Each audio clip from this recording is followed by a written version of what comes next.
So today we're going to be taking a look at a scenario where the Soviets end up joining the Axis in World War II. Now, as we know, in real life, the Soviets were not a part of the Axis. They were a part of their own thing in the Commenturn, but they did end up allying with the Allies in order to defeat Germany and Japan in World War II. But today we're looking at a fictional scenario where they end up joining the Axis. Now, ideologically, that would never work because communism and fascism are like on the complete opposite side of the spectrum. So realistically, it's not realistic. But if you guys do enjoy this alternate history video, make sure to leave a like on it, subscribe to the channel if you're brand new, and you want to see more content just like this, focusing on the past and World War II. You know, usually I do like the future stuff, alternate future, but we're doing alternate history now, so that's kind of cool. But yeah, showing support is greatly appreciated. So without further ado, let's go ahead and just jump straight into this video. All right, so we know how World War II started. Well, actually, we got to get there first. Now, I don't plan on doing this in every single alternate history video, so I'll kind of just like spare the details. But we do know that before World War II starts, we have Europe looking something like this. Germany's taking names, Italy is looking to take names, and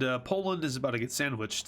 So we have Germany and the Soviet Union meeting up to sign what would be the Moltov-Rippentrop Pact, except this time they're going to sign the articles to create the Axis alliance. As we know in real life, the Tripartite Pact, or the Axis, was created between Germany, Italy, and Japan later on in the war, but it actually is going to get created a little bit early here. So the Soviets and the Germans are both a part of that, and the Italians eventually join in soon after. And with this, we have the Axis invasion of Poland, not just the German invasion of Poland. So the Germans push in from the Soviets in from the east. I don't know why I just struggled there. We all know what happened in real life. Well, I know that's Danzig, but screw Danzig. It doesn't even exist anymore. It doesn't matter. But like I was saying, we all know how this happened in real life.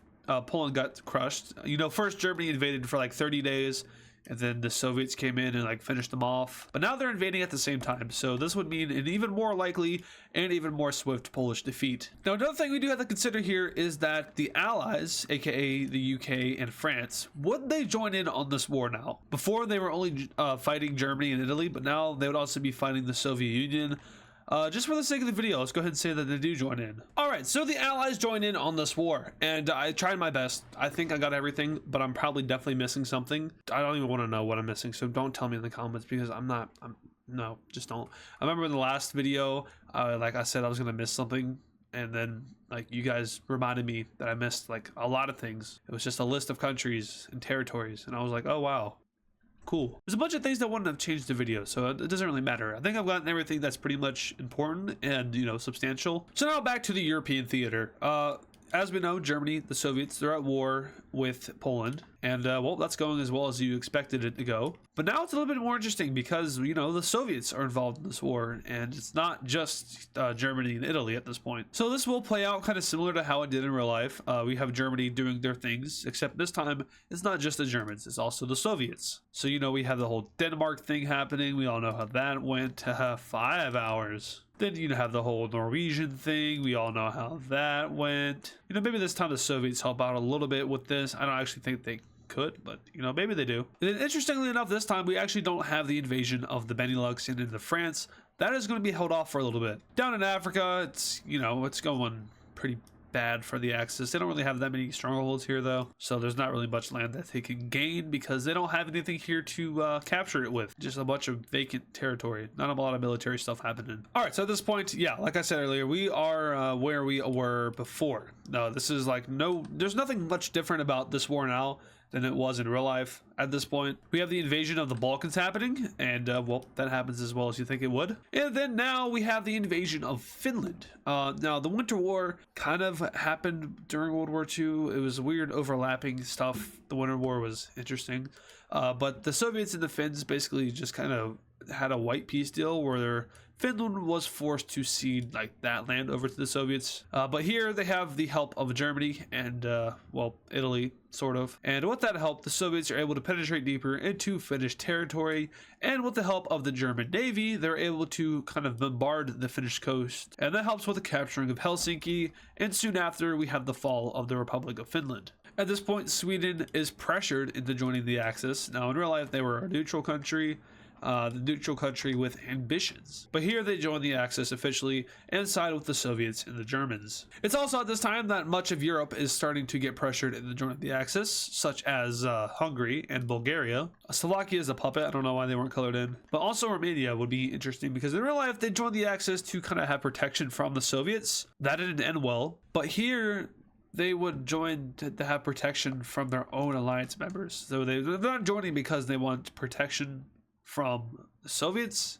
Wait, so they're not joining because they want protection from anybody. They're joining because if they don't, then they're gonna die. So pretty good reason there. So now we have the invasion of the Benelux. Also can't forget their colonies. Yep, I forgot the colonies last time. All right, so we have all of Indonesia and then also Suriname. There's a few islands here, but yeah, I don't think I can color them in. All right, so it's not just a couple 100,000 Germans. It's also a couple 100,000 Soviets this time. And well, the invasion of the Benelux and eventually France goes even more quickly than it did in real life. And let's just say it's like Dunkirk V2, but 2 times worse. So like a lot of dead people. And France falls within a couple of weeks. And oh, now comes the fun part, Great Britain. So in real life, the Germans struggled getting to Britain.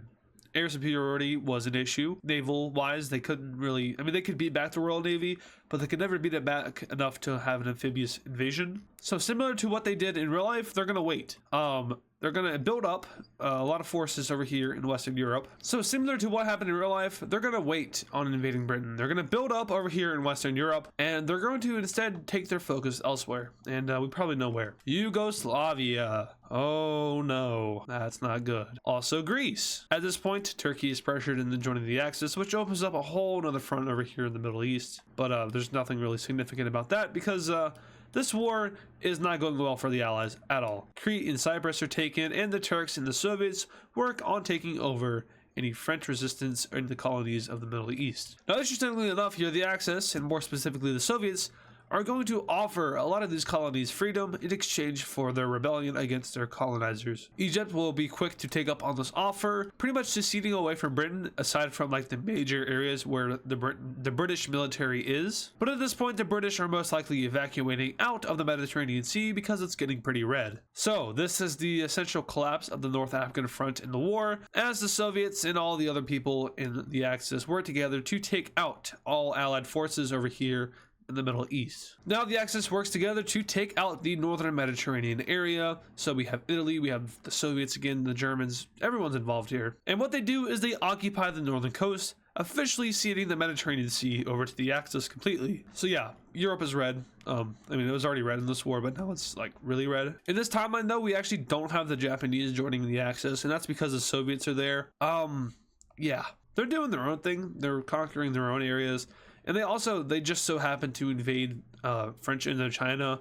So that kind of puts them on the same team as the Axis, but not really. They're more so like fighting the same enemy. So they signed a temporary alliance with the Axis. Now this is not like an official one. So they're not a part of the Axis, they're just fighting the same enemy once again. Also, Mongolia joins the Axis officially. And honestly, for China, let's just color them red because Japan in this timeline wins that war. And like I said earlier, they invade French Indochina. In Africa, the Allies have one little victory. It's Ethiopia. No big surprise there. Ethiopia is pretty far away from Italy. But Japan continues to go on to its little raid of Southeast Asia, now going after, I almost said Taiwan. They go after Thailand and take out that country really easily. They start to push into British Myanmar. They take over British Malaysia and a little bit of the Dutch island of Indonesia, or this is actually Borneo. And now really all they need to do is take out the main British Isle and then maybe start to invade the British Raj a little bit if they can. Other than that, there's like a bunch of non-factors in this war, so they're very close to a victory. So they realize that, being smart, I want to say that they say don't do Pearl Harbor, but they didn't know they were going to do Pearl Harbor, so like Japan's kind of on their own here. I don't really have an estimated date, so let's just say that it's like 1945 or 6. In real life, the war would have been over by now, but it's still raging on in this timeline. So finally, after about a year of waiting, we have the amphibious invasion of the British Isles. Now this is a hellish invasion. This is a very casualty heavy invasion of Britain, and both sides are losing tons and tons of troops, thousands. But it goes well for the Axis and the Germans as they push up and take over all of England, which essentially ends the war with London being gone. We have the surrender of the UK. Now, who is the leader of the Allies now that the UK isn't here? It's either Canada or the British Raj. And, well, Canada's all the way over here, so they're probably going to nope their way out of that. So let's go ahead and eliminate them as a factor. And then all the way over here, we have the British Raj, who is right under China, right under Japan, right under the Soviet Union. I think they want peace too. So the Allies officially surrender over to the Axis, and we can take a peek at what this peace treaty would look like. All right, so let's go ahead and break down this peace treaty real quick. Everything's Germany. Like, almost everything is. So first of all, we have Germany, and we have Germany. We have Germany. Then we have not Germany. This is the Soviet Union. So these are the major contributors. Obviously, they got the most amount of land from this, although the Soviets, they really didn't get that much. The Italians, you really got to marvel at the Italians, what they managed to do. They well, they're well on their way to reestablishing that Roman Empire they always wanted. They're like really close. They might have to kick out their own ally, Turkey. Although it might be likely that Turkey just leaves the Axis after this, since they mostly joined it just to save themselves from the Axis. So, you know, eventually Turkey could take it over. Bulgaria could cede over that land. They could do an invasion of Egypt. And then, you know, Spain's an ally, sort of. So you would have to figure that out amongst yourself. But Italy, they're really close to doing their whole Roman Empire thing. As far as the colonies in Africa go, I'm sure they would be divided up amongst all of the Axis members. So, I mean, this is still Italy. So, and then additionally, this piece of Sudan. Germany would probably get Tanzania back. They'd also probably take over Kenya and Uganda. They'd get Angola back. They'd probably take over South Africa and Botswana. Italy, they'd probably get Algeria, maybe Morocco. So you can really just kind of use your imagination for like what happens to all the colonies. We do know that Egypt got independence. As far as everything else, Canada, Australia, New Zealand, they're all independent now. The UK got split up, and then Northern Ireland got ceded over to Ireland. So yeah, that's what would happen if the Soviets joined the Axis in World War II. As expected, the Axis won now. Would the United States getting involved really change the war too much? Probably not. The United States would not have the capabilities to defend Europe against the Soviets and the Germans, and I don't think the Germans and the Soviets at this very time would be able to invade the United States. Now, I said at this very time because in the future, after they they have nukes and all the manpower in the world, I'm sure they'd be able to. But they would probably conquer some other countries first, like all the remaining Middle Eastern countries, the British Raj, Oceania, any independent countries in Africa, and then it would be America's turn. But at that point, it's old world versus new world, and I already did a video on that, so go check out that video. I swear I have like the smoothest transitions to plugs ever, but that's mostly because I've already done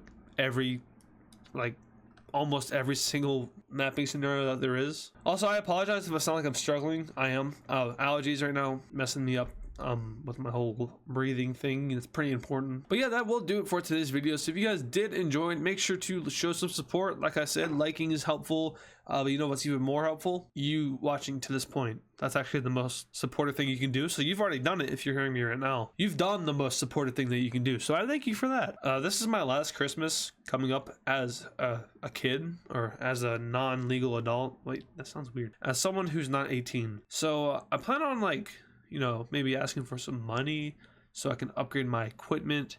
I would just directly ask for the equipment, but I feel like it's going to be expensive, so we'll see. But I need to get a new mic because this thing is it's not working. It's not great. Not great at all. I'd also like to upgrade the camera quality. It's just not good. But up close, it's like really good.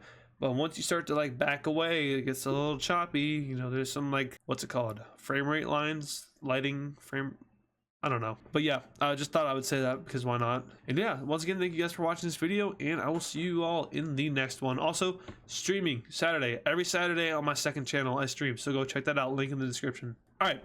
Adios. And of course, thank you to all the super fans, which include Matthew Newman, Yam, Kali Speaks Plays, Shadow Gamer Z, Deva Edits, Mr. Bonk 7, Hammer Toad 45, Patrick Clauser, Connor the Gamer, Texan Cowboy Cheese, Poland Country Ball, Yakko, Nevada Garbage Trucks, DW Cool Dude, Soviet Ball, and Serminator. Once again, thank you guys.